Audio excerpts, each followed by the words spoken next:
Pourquoi la certification est importante pour un formateur ou un consultant formateur? C'est d'abord que c'est un marché en pleine expansion avec des exigences de la part des clients très importantes et aussi des financements publics aussi très importants. C'est-à-dire que la formation aujourd'hui est le seul moyen qu'on ait trouvé de permettre aux entreprises de continuer à se développer, de réduire le chômage et de permettre aux salariés de s'épanouir personnellement et professionnellement.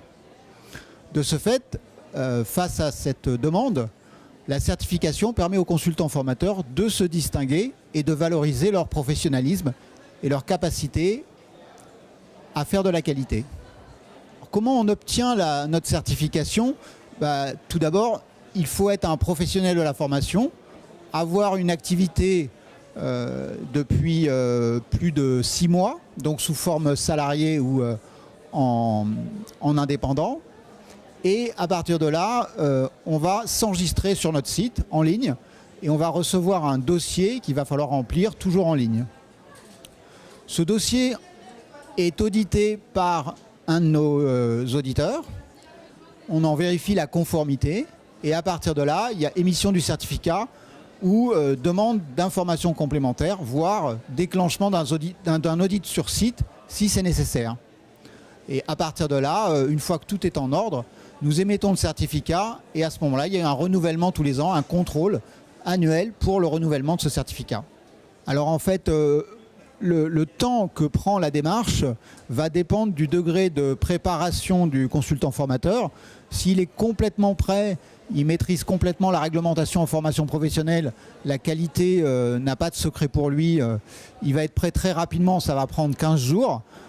Si il est un peu moins prêt, notamment en ce qui concerne le respect de la réglementation en formation professionnelle, il peut avoir recours à un de nos partenaires référents qui va le conseiller pour l'aider à développer, monter en gamme sa capacité à respecter les critères du décret. Et à ce moment-là, ça va prendre un peu plus de temps. En ce moment, compte tenu des échéances, le délai, c'est environ 1 mois. Notre délai d'audit, quant à lui, est très court parce qu'on a énormément de dossiers. Donc on a vraiment industrialisé l'audit et de ce fait, on a un délai qui est de réponse entre 15 jours et 3 semaines.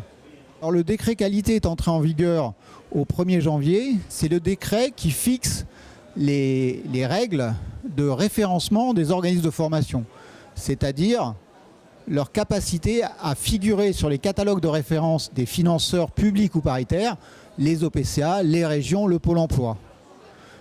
Et ce décret indique soit on va se conformer aux procédures internes des financeurs. Pour les OPCA, par exemple, c'est le fameux Datadoc. C'est le point d'entrée de ces procédures. Soit on va avoir une certification comme celle de l'ICPF et PSI, qui figure sur la liste du CNEFOP.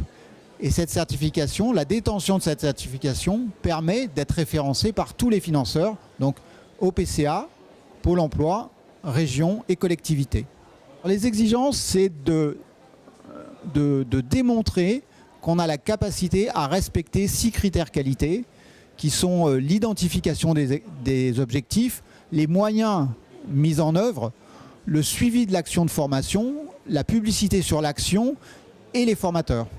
Les enjeux, c'est d'être dans les 20-25 000 organismes de formation sur 75 000 aujourd'hui qui sont référençables et qui vont pouvoir continuer à agir sur le marché de la formation professionnelle en France.